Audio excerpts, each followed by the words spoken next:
Good morning, everyone, and thanks for joining today for our first Tech Tracks event, co-organized with our friends of CCIA in Brussels, looking at regulating digital market power in the UK and the EU. We are joined today by expert panelists, Daniel Gordon, who's Senior Director of Markets at the CMA, Thomas Kramler, Head of Unit at Digi Competition at the European Commission, Dr. Liza Lovdahl Gormsen, Director of Competition Law at British Institute of International and Comparative Law, and Kate Jebeli, Competition and Regulatory Counsel at CCIA. Today's discussion will address the two approaches to regulating competition in digital markets, looking to draw out what are some of the key similarities and differences and the impact they may have on consumers and businesses alike. On the one hand, of course, we have the European Commission Digital Market Act, published in December 2020, which provides a very narrow and clearly defined set of criteria to regulate some of the largest technology companies. On the other hand, we have the CMA-led Digital Markets Taskforce advice, also published in December last year, which outlines a more flexible approach to designating firms with strategic market status, looking at market power and strategic position to determine which firms will be in scope of the UK government's new pro-competitive regime that is, worth mentioning now, still being formed. The debate will begin by allowing each panelist for about 5 minutes each to make some introductory remarks, and then we will move on to a panel discussion and a Q&A.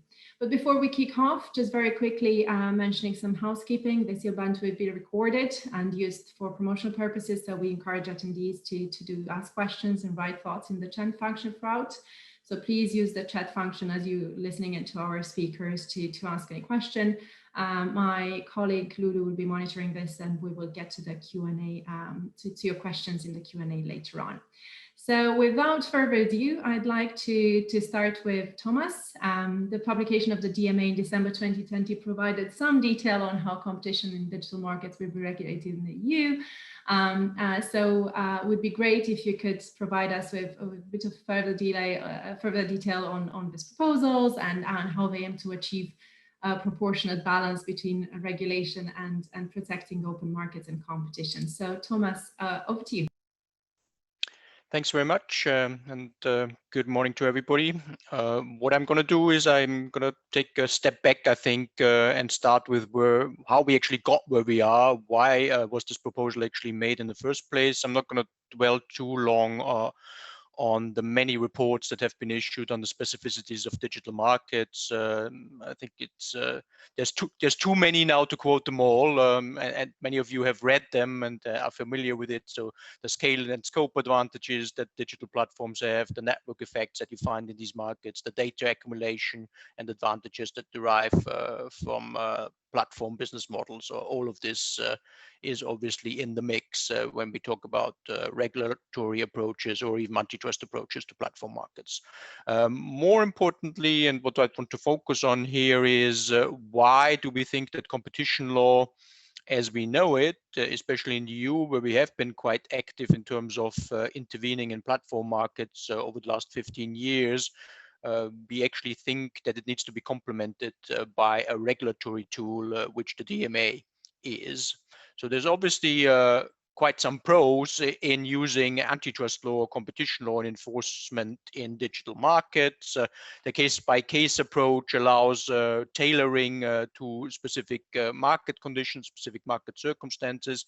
It tends to be, I would think, more precise than a more regulatory approach, which obviously has to work with more broad brush obligations and prohibitions. It allows, as you all know, for an effects analysis in the specific circumstances of the case. It also allows for evoking efficiencies, but there's also drawbacks that one has to realize that competition law cannot solve it all in digital markets and is not adapted to all of the problems that have been mentioned in all of the reports on issues with digital markets. So first of all, it's very time consuming. That comes with the case-by-case and efficiency effects analysis that is required under current competition law. So it takes a while. The intervention comes ex post. So very often when damage in the market is already done, and when problems have already occurred, it doesn't intervene ex ante and gives clear-cut rules upfront so that every provider can rely on them. Competition law, due to its nature, obviously can only target specific conduct in a specific market. So it can't really deal with more systemic issues that span across markets that are not related to a specific market, but are more, is more widespread. It can only deal with abuses. So dominance as such, at least under European competition law, is not something that can be tackled with competition law. So contestability issues, how do I make a market more contestable in terms of ensuring interoperability, data portability, data access, very difficult to deal with the current competition law regime as we have it in the EU. And it's certainly not very much equipped with targeting problems of fairness in business relationships. So superior bargaining power, fairness in business relationships between different players where the bargaining power isn't equal. That's not, that can be done under competition law, is however not the bread and butter, I would think, of competition authorities. So given all of this, the drawbacks and also the advantages of competition law, the thinking, at least at Commission level, and this is backed up by the many reports that I've been talking about, is that complementary regulation actually makes sense. And the DMA is exactly that. It's regulation which complements competition law. It's not there to replace it, not at all. It's there to complement it, and that's very clear when you look at Article 1 and how the interplay between competition law, national competition law, and EU competition law is phrased in the DMA. It basically leaves intact fully competition law, so there will be parallel strands. There can be parallel strands of investigation, one under competition law, one under DMA. It's full complementary. It won't happen in practice, I guess, because if there is a remedy under the DMA, then a competition authority, at least at EU level, will probably not look into these issues.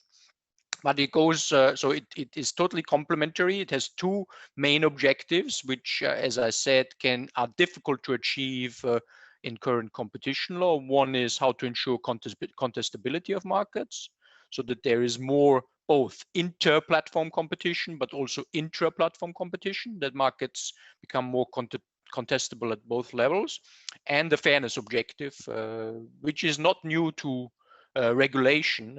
Unfair competition laws have been around even longer in Europe than competition law as such. So fairness is not something which is alien to a regulatory approach. You'll find this, for instance, in the directive on the food chain and fairness in the food supply chain. So it's not alien to a regulation that you'd have rules on ensuring fairness in business relationships between, for instance, here in this case, a platform and its business users. The way it will work, because it's a regulatory tool, the designation mechanism will work on the basis of quantitative and qualitative indicators. First of all, quantitative, in order to ensure legal certainty and provide those gatekeepers who are subject to the DMA with clarity of whether they fall within or without or outside the DMA. This is, however, not the last step. There's a rebuttable presumption. So if you have good arguments to say that on the basis of the quantitative criteria, you think as a platform that you don't qualify for gatekeeper status, then you can seek to rebut it, and the Commission will have to investigate it and come to a conclusion of whether yes or no you're a gatekeeper. That's much more inflexible, I agree, with as regards competition law, but it also provides legal certainty, and an upfront group of gatekeepers will be designed relatively quickly and will be clear from the outset who is in or out, and therefore subject to legislation. So that's one of the advantages, I think, of the DMA, also in terms of speed. When it comes to the obligations, the approach that the Commission has chosen is to opt for a system of clear-cut upfront obligations. So which allows the gatekeepers to already identify what they have to do and what they cannot do upfront. The aim is that the obligations are specific enough so that they can be implemented right away by the gatekeepers.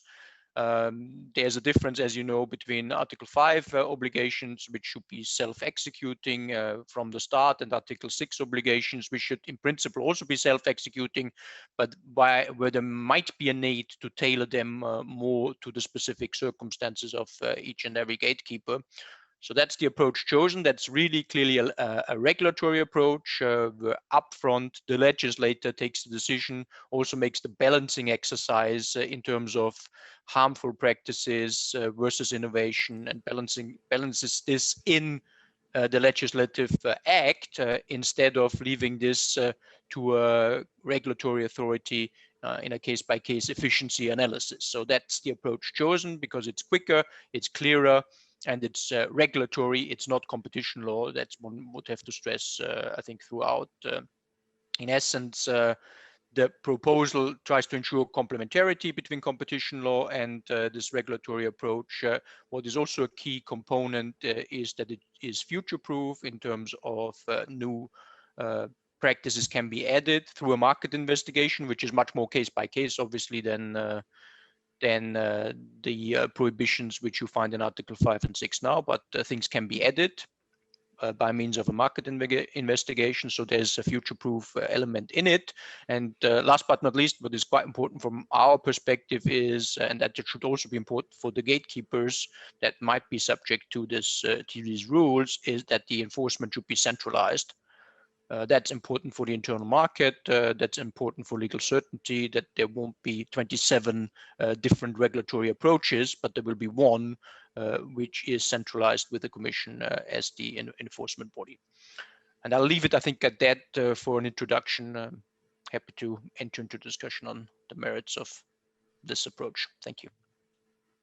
Thank you, Thomas. It's very good to hear the European Commission perspective on this, and I think it's a good time to bring Daniel in as the Digital Markets Taskforce outlines this test for designating strategic market status firms and highlights the importance of flexibility, which is obviously a kind of a different approach from what we've just heard from Thomas. So it would be good to kind of get a bit more detail on this SMS test and how the newly appointed Digital Markets Unit aims to achieve this balance between competition and open markets and regulation. So over to you, Daniel. Thanks a lot, Sabina. I mean, I don't want to disappoint, but I wouldn't put it as one on the one hand or on the other hand. It's more of a compare and contrast exercise, because I think, by and large, I think the destinations that we're aiming to get to are pretty similar. In fact, very similar. There are certain differences in the routes that we're having to be plotting. That's probably good for policy making and developing and from learning from each other. And given there isn't a playbook around anywhere at the moment, and we're all rapidly writing this playbook, I think sharing this experience in forums like this is clearly immensely valuable. So a lot of what I have to say it'll be interesting to run the parallel with what Thomas says, because it will be similar. As Thomas says, there's been a lot of work on digital platforms. Our understanding has evolved, and it's evolved actually interestingly different parts of the world simultaneously as the platforms themselves have developed. Thomas alluded to the reviews. There was the Stigler review in the US, there's the Kramler review in the EU, there was the Furman review in the UK, there was the ACCC's report a few years back. All came to a very similar conclusion, the conclusion that Thomas was sort of summarizing around the view that ex-post enforcement just wasn't enough in these markets. And in simple terms, why isn't enough? Well, we tend to work on a basis with in ex-post enforcement, the markets self-correct. If there's a problem, be it a sort of an Article 182, 101, 102 infringement, then you remedy those, and competition returns, the market returns to a healthy state. That sort of self-correcting mechanism is one that you can't rely on when market positions are sufficiently entrenched. So we don't have that model, for example, for much utility regulation, where we don't expect that to be the only way to moderate competition to guarantee good outcomes to consumers. And I think we're increasingly coming to the view that we're in that place with the very biggest platforms. And indeed, as you'll know, we did a market study into digital advertising, into Google and Facebook, that completed mid-year last year. And that really did underline that. But when we got into sort of the nuts and bolts about the market position, the 80% those two platforms hold in the digital advertising market in the UK, the entire digital market and advertising market in the UK, it became clear that it wasn't just the share, but it was actually the entrenched position these platforms have. And as Thomas said, when you move away from a model of contestability and you don't have competition within the market, you need to move to an ex-ante, more of an ex-ante approach alongside, and that's not to the exclusion of ex-post enforcement, which still has a potential role. So the proposals we put forward in the task force do, like with the EU, sit alongside and coexist with ex-post enforcement powers.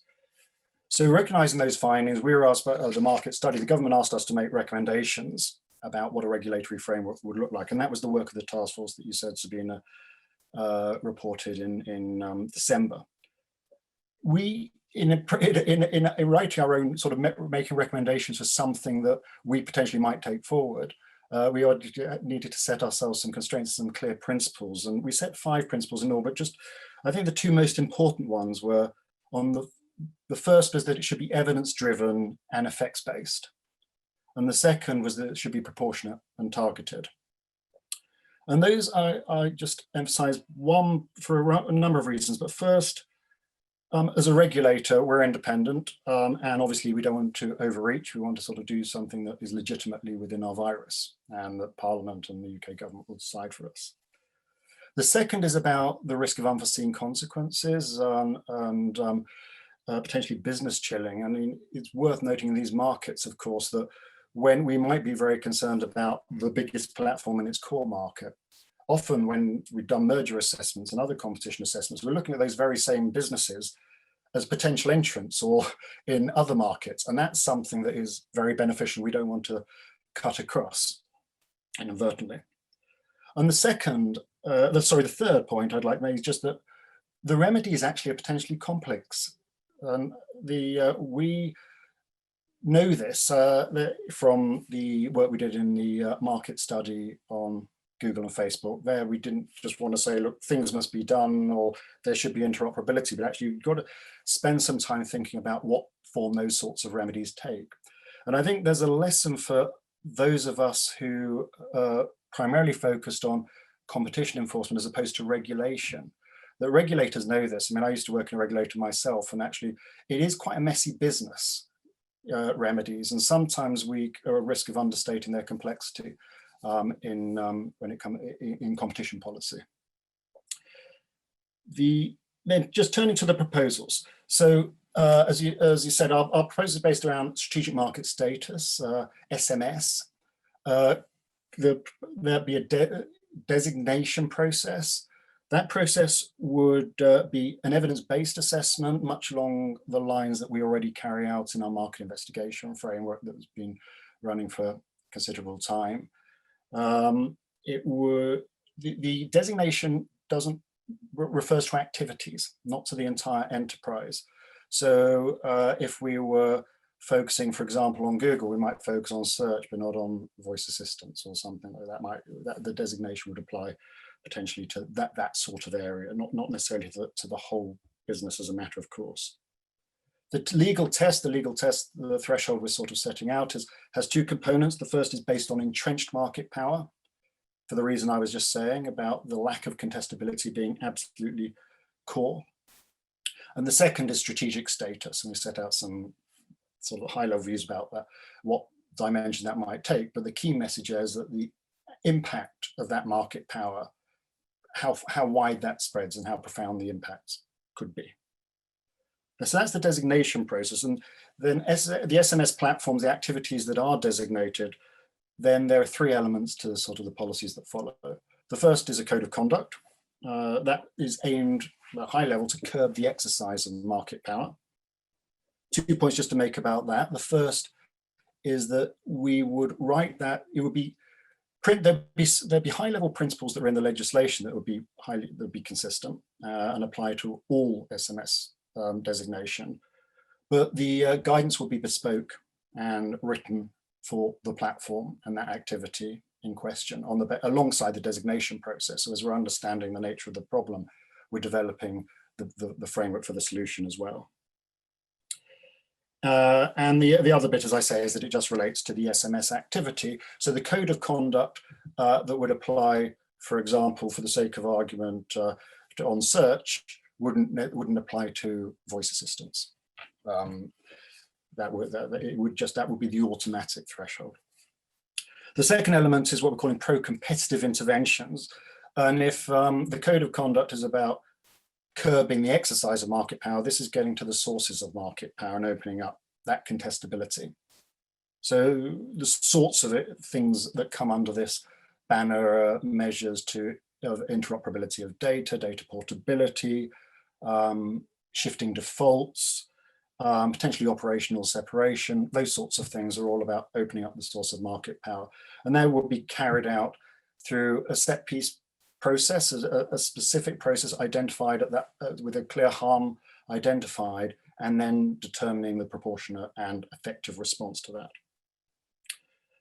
The third element is of the regime be in mergers policy.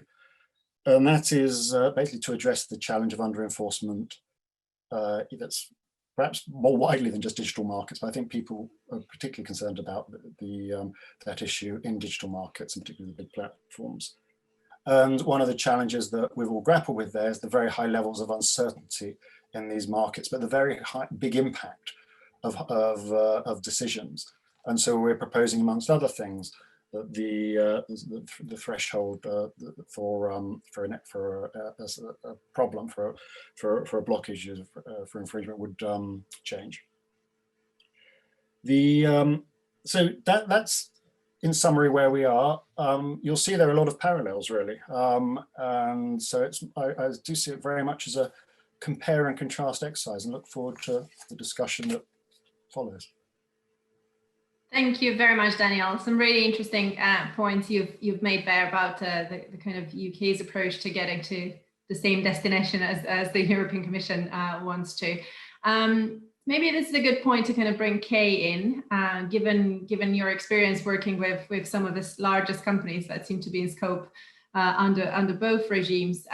What do you think, are some of the core challenges and opportunities of each of the regimes, as we've heard from the Commission and the CMA? So Kay, over to you.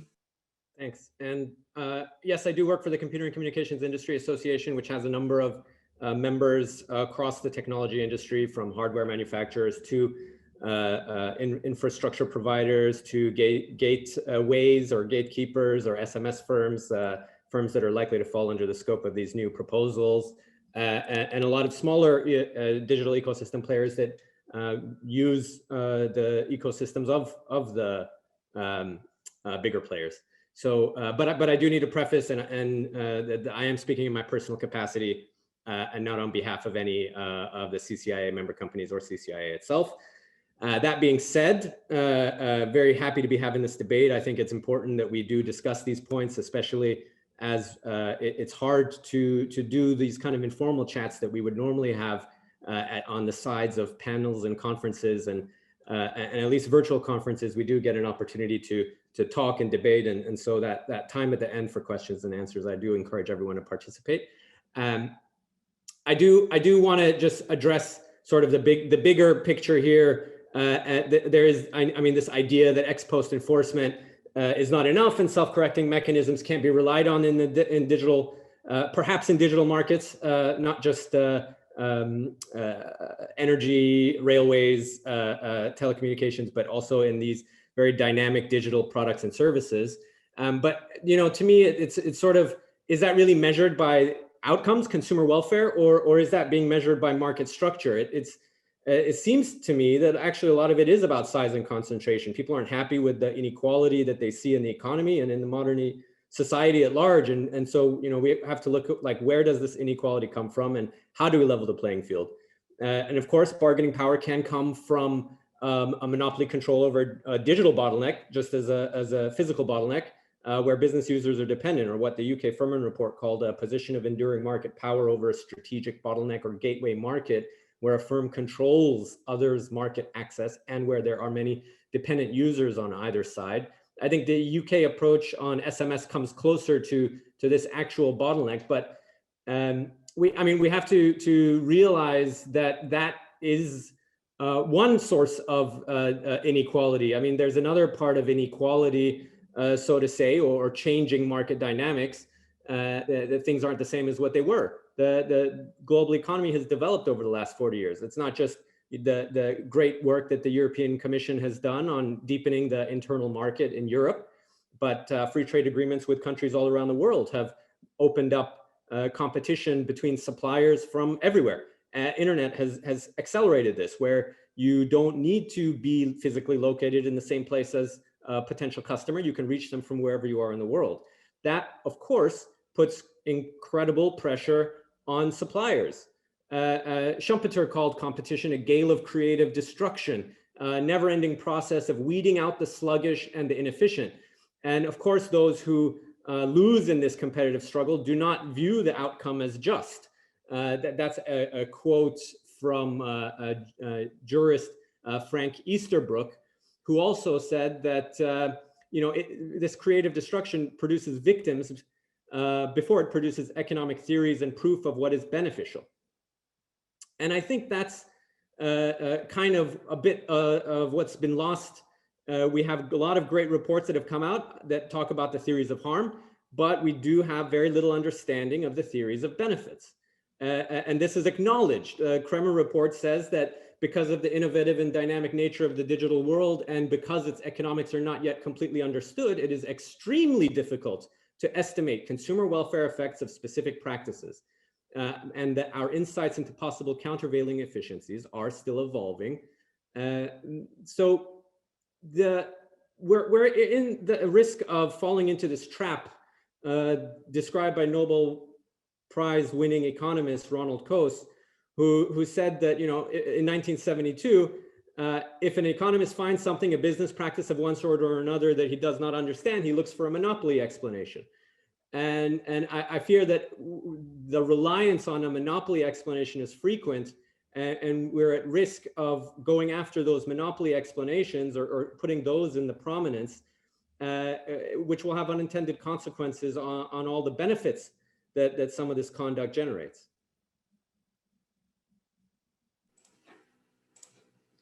Thanks, Kay. I'm sure we'll be delving into some of the points you've just made later on in the discussion, but I really want to bring in Liza here. And, these two regimes are still largely being formed, obviously, especially in the UK, where the advice of the DMT is not yet on statutory footing. So having said this, in your expert opinion, how do these two approaches differ from existing competition law enforcement? Do you think any lessons can be learned from existing best practice competition frameworks, and what are some of the pros and cons of regulatory divergence on this issue, both within Europe and internationally? So over to you, Liza.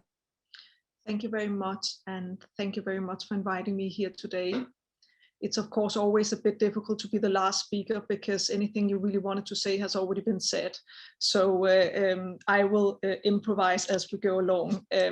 As Daniel he has already alluded to, is that the EU and the UK are trying to achieve the same goal, but despite that, I'll try to flesh out kind of the different processes to meet that end, to achieve that end. And that is very much that the DMA focus on gatekeepers, whereas the UK focuses on strategic market status. And with that, the DMA again focuses on quantitative criteria, whereas the UK focuses more on evidence-based economic assessment, and that is a focus on business models and through a specific code of conduct, whereas there's fairly on business models in the DMA proposal. And then another difference as well is that the UK take the merger regime, that there is a tweaking of the merger regime in the UK, whereas the DMA does not touch upon that, and why the significant list UK will remain as it is. Kind of the certainty, the level of certainty changes because that it's no longer it will no longer be a balance of probability, but more a realistic prospect test. And I think it's important when you look at these two things is that you're looking at, when you're looking at digital markets, part of that is also to look at the M&A activity within those markets. Having said that, both the DMA and the proposal in the UK is underway. We don't have anything for certain at the moment, and it's going through Parliament. What happened on the 16th of February this year is that we also had an additional report in the UK, which is the Penrose report, which was an independent review of UK competition law. And that's quite interesting because that suggests that instead of having the DMU, the Digital Markets Unit, it hasn't even kind of barely been born yet. And then Penrose, he suggests that we rename that to the Network and Data Monopolies Unit, and thereby ring fencing the CMA's existing powers, and that unit only applies to individual firms that own and run new network and data monopolies, and that unit only applies to problems where the CMA's existing powers cannot already be solved. And if they need to extend any powers, then they would need Parliament's consent to that. And what's interesting about the Penrose report is that it is entitled Power to the People. So that's kind of a very recent development in the UK. So while we are trying to achieve kind of the same goal, I do think that the way the UK does it is somewhat more nuanced than the way the EU is doing it with the DMA. So in that way, I think that as the DMA go through the European Parliament, I would suggest that they're looking to focus much more on business models rather than gatekeepers, for the simple reason that these business models are so vastly different depending on what company we are talking about here. And the obligations fleshed out in Article 5 and Article 6 seem to be very crude and not very nuanced, and they seem to be very much based on past case law practice, whereas these business models, they develop all the time. Here we are talking about a market that is extremely innovative, extremely dynamic. So I'm just wondering whether the DMA would be redundant by the time it has gone through Parliament and is set in stone, and then these companies might have developed. So although I'm biased in a way working in the UK, and obviously I would think that the UK system is more nuanced, but I do think it's more nuanced simply because it's evidence-based economic assessments, as Daniel has already said. Anyway, back to you. Thank you very much. Thank you very much, Liza. And I definitely want to kind of bring back in Thomas and Daniel after we've heard from you and Kay. And I want to kind of move the conversation a bit onto the regulatory process and consider the DMA list of do's and don'ts in comparison to the DMT proposed codes of conduct, as well as the two approaches towards mergers. So, would be great to hear back from you, Thomas and Daniel. So I'll maybe start back with Thomas. I mean, I acknowledge that the difficulty with these kind of regulations is always the trade-off between precision, legal certainty, and speed on the one hand, and tailoring, making it more case-specific on the other hand. And you can set the cursor at different levels. In the DMA sets the cursor more on the side of legal certainty and speed, because with our experience in antitrust cases, if you come too late, then the whole exercise might become futile because markets have moved on and you cannot remedy it anymore in that sense. So the DMA is a lot of front loading, if I may say so. A lot of these trade-offs will have to be done by the legislator, which is in a way not bad because it's a democratic process where the legislator makes the trade-offs and it doesn't leave the difficult trade-offs to the competition authority or to the regulatory authority, which might not be the best place to get into the very difficult decisions of trading off speed, legal certainty versus more specific business model oriented case-by-case approaches. So I don't think this is wrong. I mean, if the legislator goes about and decides that this is the way it thinks it needs to go, that is perfectly legitimate, I would say, and probably it's not a worse solution or than having a regulator decide this on a case-by-case basis. That I wouldn't subscribe to. I also see a bit of an issue with an approach which tries to be as tailored as possible. I mean, obviously the DMA, as I said before, has some tailoring mechanism in Article 7, but if you want to be even more business model tailored, there's an issue of prioritization and discrimination. Because what if you go ahead with one specific company and it takes you another 3 years to tackle the issues of another company? So there would be a code of conduct.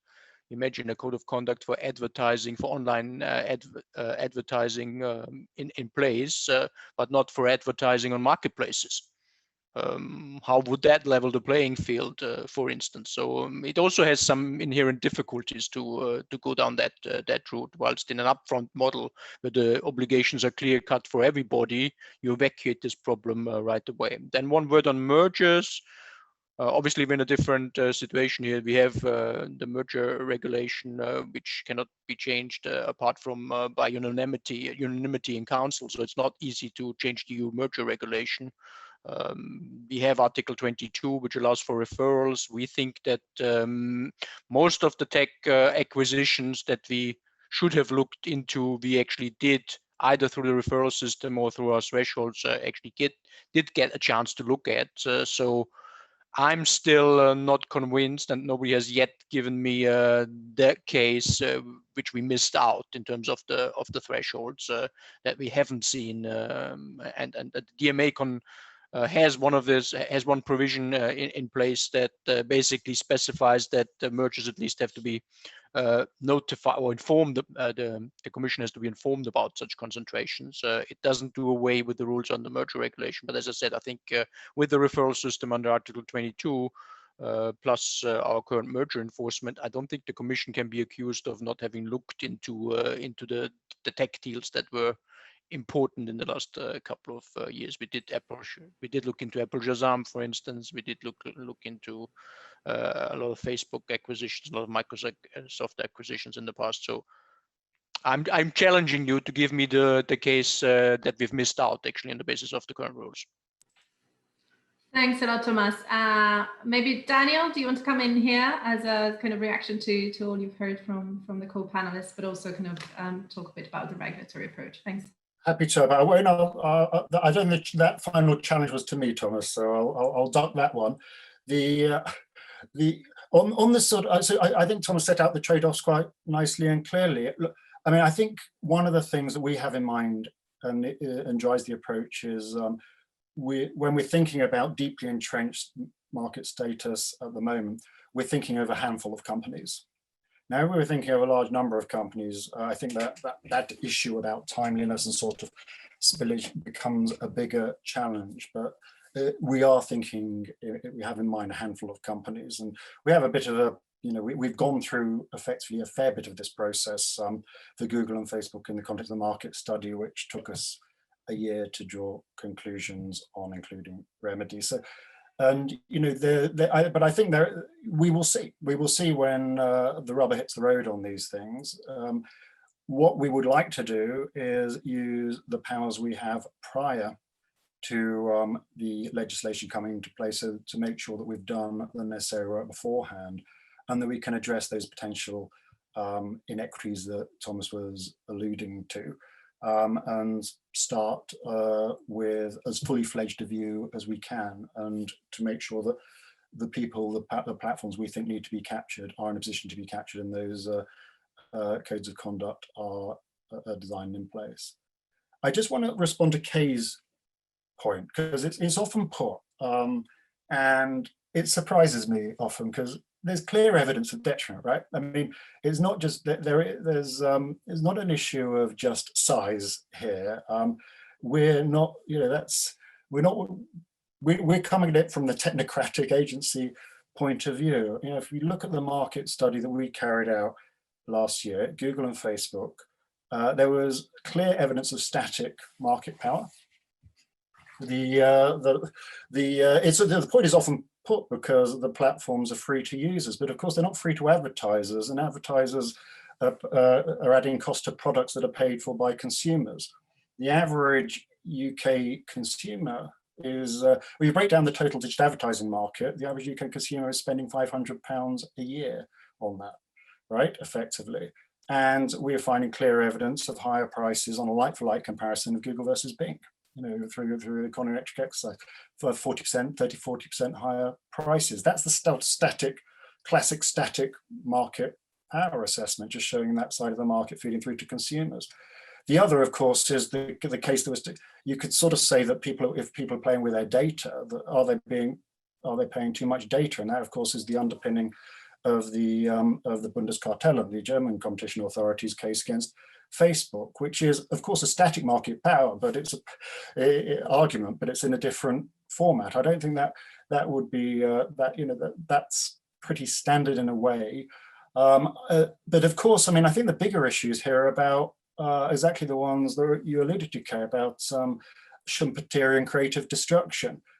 If there are entrenched positions, you don't get that. You just get sustained monopoly. And that is exactly why the proportionate approach, and I think the approach that we're all circling, is to try and address those incumbency advantages and enable entrants that have new ideas. The future Bill Gates in their garages or whatever, they're sort of able not just to aspiring to be bought out in the first year or two of operation by one of the biggest platforms and potentially have their business proposition killed off, but actually bring better propositions to the consumer. And that's about future consumer detriment. And one of the sort of sleight of hands, I'm not sure, I wonder if Jacques Crumet were here, what you respond to the sort of the reference, because I think there's a point that there is clear evidence, there's clear problems of detriment in the future. Dynamic competition, innovation is clearly a potential harm. It is not, however, always quantifiable. And I think there's a difference between saying something is not quantifiable and saying it doesn't exist, obviously. And I think the biggest harms that we're worried about in platforms are arguably those dynamic ones. And I think that goes for all the proposals internationally. Thanks a lot, Daniel. I see Kay is already off mute, so I will allow him to come in and react to this, and also kind of talk a bit about how do we get this right for innovation, as I think, you know, that's ultimately the fundamental question is, of course, create competition, but how do you kind of allow innovation to keep flourishing on the market while you do that? So, Kay. Thanks. I do need to respond to two of your points, Daniel. We have carefully looked at the CMA's report that was published last summer. We have been critical of it. I agree with you. One of the trade-offs that is important is between dynamic and static efficiencies. I don't agree. I mean, just quoting from the report, Appendix B, page 21, which says our assessment of market power and potential detriment is not based on whether outcomes for consumers are better now than they were in previous years. Instead, we have considered whether outcomes for consumers could have been even better if the market had been more competitive. So there is a lot of prognostication, and you mentioned this, you know, this risk of understating the complexity. And you know, we don't agree with your assessment on the Bing and Google comparison either. It's not clearly that it's from market power. Ads are sold by auction, and it could be differences in quality. So, but not to get into the weeds, Daniel, but we've talked a lot about that report there. But indeed, I mean, dynamic and static efficiency trade-off. We're talking about highly dynamic markets. It's hard to predict what are the trade-offs going to be. And if we're shifting, and I do think the CMA approach does a better job of protecting the consumer interests and making sure that those two are balanced. I worry there. I mean, this other trade-off of letting the legislators versus enforcers decide. Right now, as the DMA has proposed, consumer interest is completely ignored. The only thing that's there is the supplier's interest, which I think focusing purely on the suppliers will inevitably lead to harm to consumers and the wider economy. And I don't think it's good to have legislators being the ones that are trying to make these decisions ex ante now for 20, 30, 40 years in the future. I know, yes, there's clauses to review and all this stuff, but it's, you know, the EECC 20 years ago, nearly 20 years ago, they said, we're going to put in this regulation. It's going to open up competition. And so we're going to be able to remove ex ante controls. 20 years later, still figuring out what does access mean in the telecom sector, and still playing with that regulation and trying to update it. So I think you know, of course, with size comes scrutiny. Of course, you know, the increased enforcement is going to be good for competition. Totally supportive of that. But what we have with the DMA is not ex ante enforcement. We still have ex ante rules. There were, you know, ex ante assessments under competition law as well. The rules were there. People and companies were meant to comply with them. The problem was the ex ante enforcement part. Under the DMA, it's still ex ante enforcement.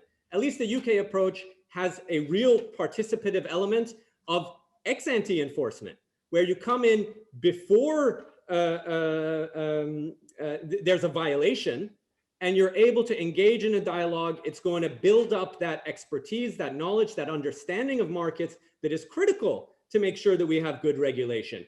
And I think, you know, it would help to have a really good, clear assessment of what are these trade-offs, and have these decisions well explained, so that they can be tested and they can be reviewed in the future, and that we are making the laws in the digital economy and you know, the government control over the digital economy, which is certainly coming, better.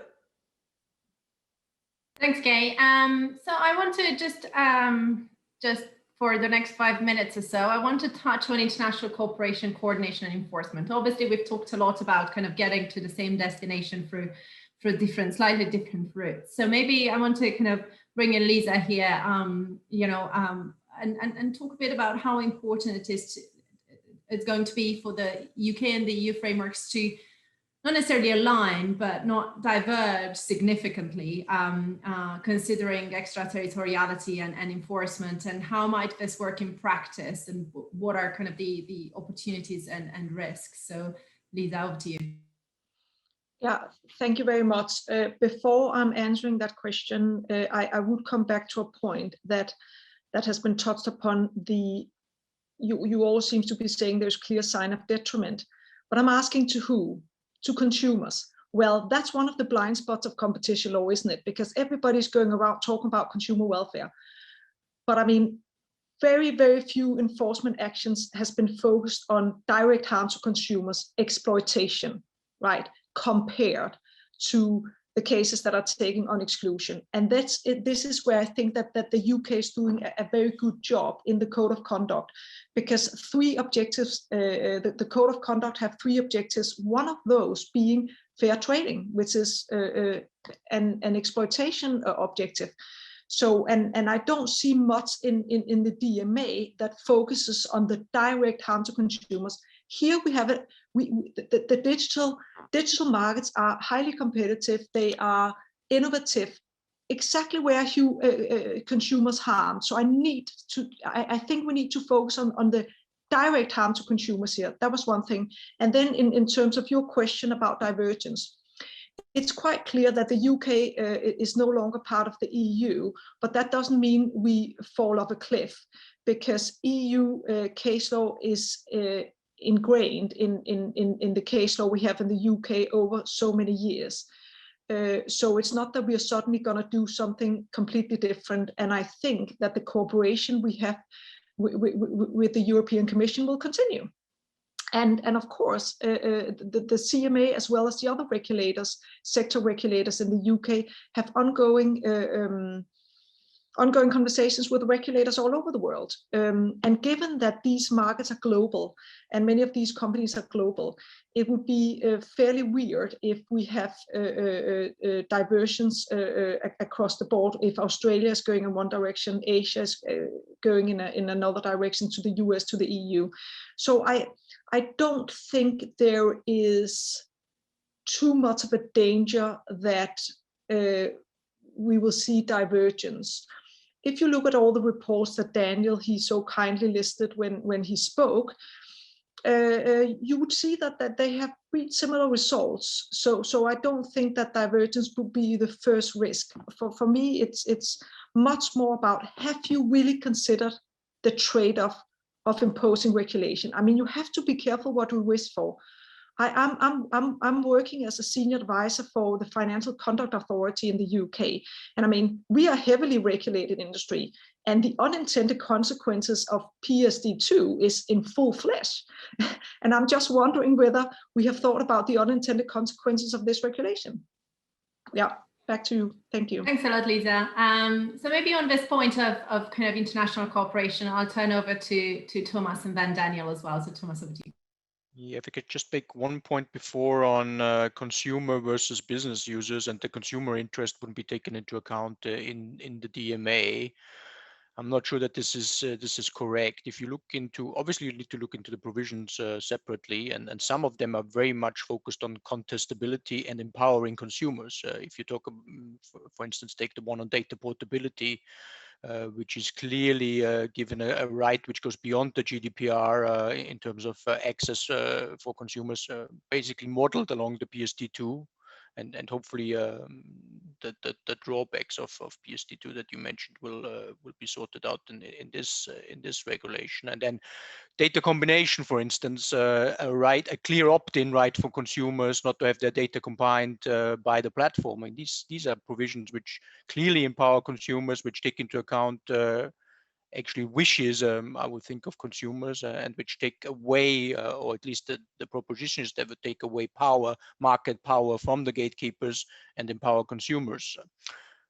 That was just one remark on that. There's no, I think, position that would favor business users as opposed to consumers in the DMA. I don't see that. Some provisions are obviously more focused on business users, others are more focused on empowering consumers. On the international development, I think I very much agree with Liza that you see all over the globe that the discussion goes in the same direction. We have the House Judiciary Report, which basically picks up many of the things that have been raised in the different reports in the UK and in the EU. We'll have proposals in the US that are already tabled or will be tabled very soon on enhancing antitrust enforcement. There's a debate ongoing in Japan. Even in China, you have a new regulatory approach to platform markets, which are not the ones that we are talking about here mainly, but the homegrown, if you want, Chinese, very big conglomerate platforms. And even the Chinese authorities have now put out guidelines in terms of how to deal with big platform markets. So there seems to be international consensus that some action is warranted and some more regulatory action is warranted when it comes to platform markets. So I think I see more convergence than divergence actually internationally. And we have many fora where this is discussed. The ICN is a very good forum where these issues are discussed constantly, especially digital markets, or the OECD digital markets is a very big focus of this fora. So I'm not so worried about international convergence, actually. I'm very positive that we will find common ground very soon with many different jurisdictions. Thanks a lot, Thomas. Daniel, do you agree? Is there more convergence than divergence internationally? Absolutely. No, I'm in exactly the same place as Liza and Thomas, that for the reasons set out at the outset. I think that there is consistency at sort of quite, you know, we've just traveled the same routes and reached the same sorts of, and have the same sorts of objectives in mind. I think it's, however, worth saying that consistency doesn't need to mean absolutely the regimes in each country are exactly the same, because I think that's something that is sometimes put, because the platforms themselves are so globally operated, they deserve, they merit the exact same regulatory approach in all countries. I think, look, we know in every other area of, in every other market, it's the jurisdiction. It's about protecting the consumers of that jurisdiction and then providing the right balance.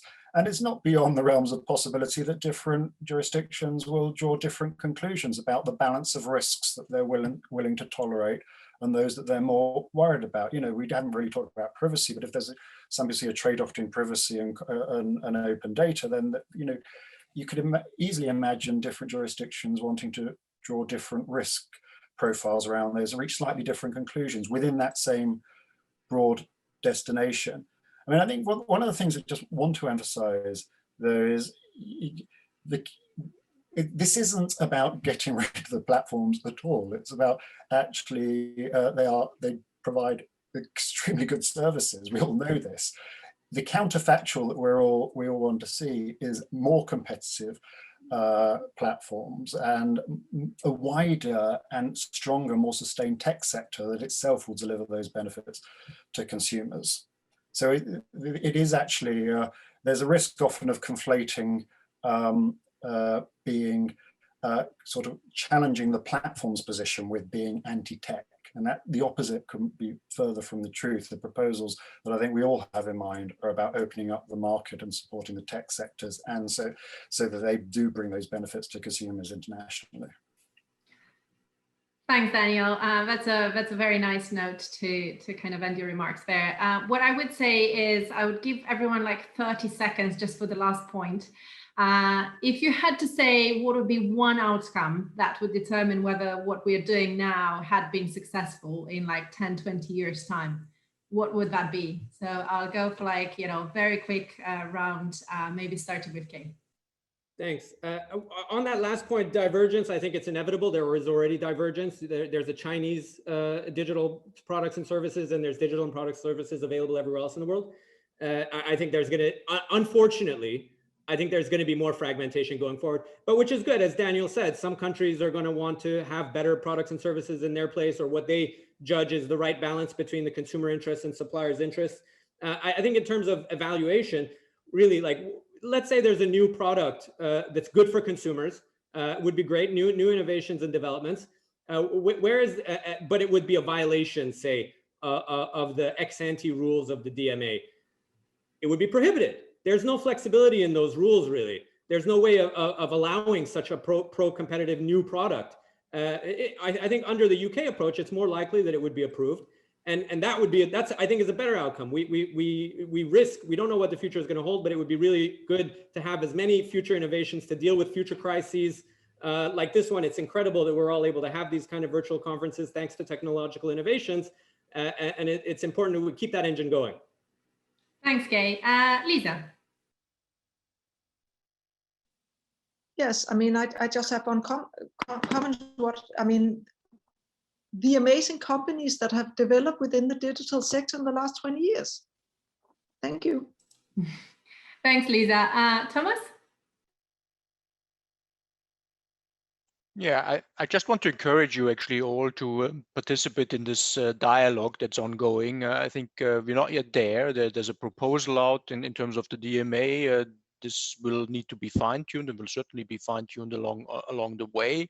As I said, there are difficult trade-offs between innovation, protecting the innovation speed, legal certainty. I mean, the industry input is, I think, very much welcome in this process. That's why it's out there. There's only a proposal out there. It's not yet the end of the game or the road. So all of you would very much encourage to participate in the debate and provide your input on the different issues. I think it's very much welcome. Thanks a lot, Thomas. And Daniel, we'll end with you. What's a good outcome for you in 10, 20 years time, looking back at today? So well, it's surprising. I mean, I very much agree with Thomas's final comment about sort of engagement. We are writing a playbook, or our own playbooks alongside, in a really important landscape. I think addressing detriment, our very robust K estimates of detriment and our static detriment should be down. We could sort of bring those sorts of things down. I would want to see evidence of contestability in the market. That would show itself. That's why a thriving tech sector is important. And to go back to the halcyon days, where the big giants really are looking to their heels and potentially replaceable in their positions in the way that we remember from 10, 15 years ago, because that's healthy. That's the spur for competition. They could be the winners in the fight, but let there be a fair fight. That's why I'd leave that. Thanks a lot, Daniel, and thanks to all the panelists and our audience today on behalf of CCIA and techUK. Thanks for taking part, and we will provide the recording, which will be available online probably in about a few days or so. So thank you very much and have a nice afternoon.